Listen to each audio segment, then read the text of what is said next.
మన ప్రభువును రక్షకుడైన యేసుక్రీస్తు సర్వశక్తిగల నామంలో లైఫ్ చర్చ్ వైజాగ్ నుండి మీకు శుభములు. అనుదినము ఈ హోప్ ఫర్ టుడే వాక్య ధ్యానాలను మీరు అనుసరిస్తూ ఆధ్యాత్మికంగా, వ్యక్తిగతంగా, కుటుంబంగా ఆశీర్వదించబడుచున్నారని నమ్మి దేవాది దేవుని ఎంతగానో స్తుతిస్తూ ఉన్నాను. కీర్తన గ్రంథం నుండి 71వ కీర్తన 21వ వచనం నేను చదువుతున్నాను. కీర్తనకారుడు రాస్తూ ఆ మాటను 71వ కీర్తన 21వ వచనంలో సెకండ్ లైన్ నేను చదువుతున్నాను. కీర్తన గ్రంథం నుండి 71వ కీర్తన 21వ వచనంలో సెకండ్ లైన్, నా తట్టు మరలి నాకు నెమ్మది కలుగు చేయము. నా తట్టు మరలి నాకు నెమ్మది కలుగు చేయము.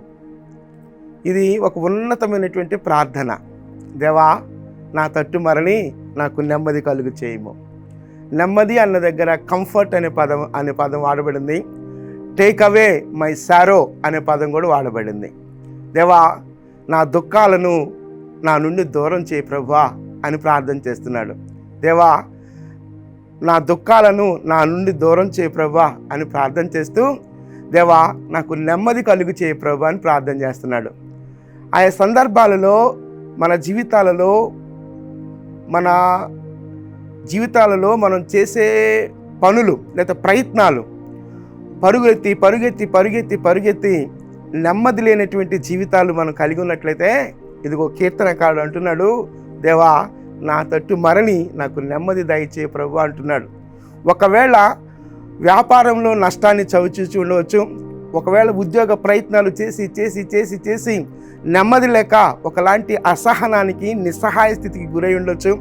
ఒకవేళ ఉద్యోగ ప్రయత్నాలు చేస్తూ ఇంకా రకరకాలుగా, అది ఉద్యోగ ప్రయత్నమే కావచ్చు, వ్యాపారమే కావచ్చు, లేకపోతే ఆర్థికంగా నష్టపోయిన పరిస్థితి కావచ్చు, కుటుంబాలలో నెమ్మది లేని పరిస్థితి కావచ్చు, ఎలాంటి పరిస్థితి అయినా కావచ్చు, నెమ్మది లేని స్థితి అది దేని వలనైనా కావచ్చు. అది ఆర్థికంగా కావచ్చు, లేకపోతే నీ ప్రయత్నాలు విఫలం కావచ్చు.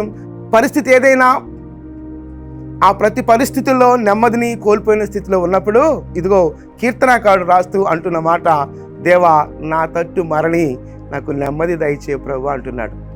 టేక్ అవే మై సారో అంటున్నాడు.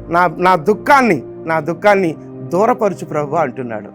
ఇదిగో ఈ సమయంలో ఈ హోప్ ఫర్ టుడే వాక్యధానాన్ని నువ్వు వింటూ ఉండగానే ఏ దుఃఖం నీలో ఉన్నదో, ఏ నెమ్మది లేని స్థితి ఉందో, నీ నెమ్మది లేని స్థితికి గల కారణం ఏంటో ఆ కారణాన్ని అంతటిని దేవునికి అప్పగించి దేవా నాకు నెమ్మది దయచే ప్రభా అని ప్రార్థన చేసినప్పుడు, దేవుడు అద్భుతంగా నీకు నెమ్మదిని ఇవ్వబోతున్నాడు. నీకు నెమ్మది లేని స్థితి ఏదైనా కావచ్చు. నీ ఆఫీస్లో, లేకపోతే నీ వర్క్ ప్లేస్లో ఎలాంటి పరిస్థితులైనా ఉండొచ్చు, లేకపోతే ఆర్థికమైన పరిస్థితులు కావచ్చు.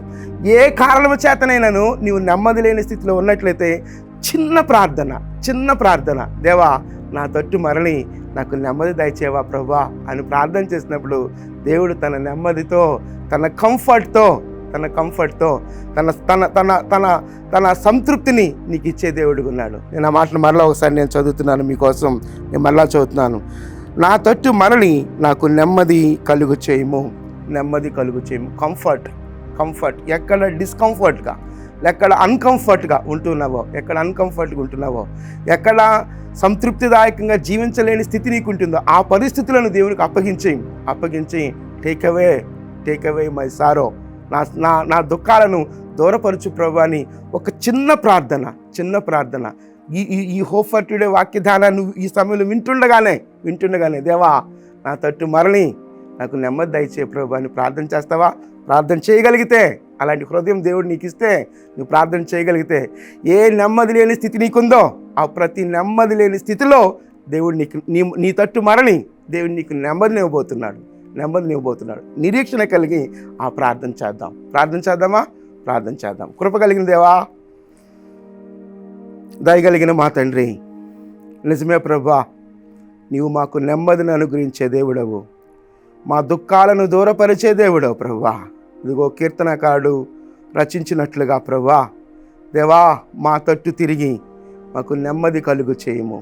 నిజమే ప్రభా, దేవా మేము ఏ పరిస్థితుల గుండా వెళ్తున్నప్పటికీ, ఎలాంటి అననుకూల పరిస్థితుల గుండా వెళ్తున్నప్పటికీ, ఎలాంటి దుఃఖకరమైన పరిస్థితుల గుండా వెళ్తున్నప్పటికీ, మా దుఃఖాలన్నిటినీ దూరపరచమని, నెమ్మదిని కలుగు చేయమని మీ కృపగా అప్పగించుకుంటున్నాం. మీ కృపా సహాయము నిత్యము మాకు అనుగ్రహించమని మీ కృప కలిగిన హస్తాల్లోనికి మమ్మల్ని మేముగా సమర్పించుకుంటూ యేసుక్రీస్తు అతి శ్రేష్టమైన నామంలో ప్రార్థించి స్తుతించి వేడుకొనుచున్నాం తండ్రి. ఆమేన్. ప్రభు తన నెమ్మదితో మనలను నింపునుగాక. ఆమేన్.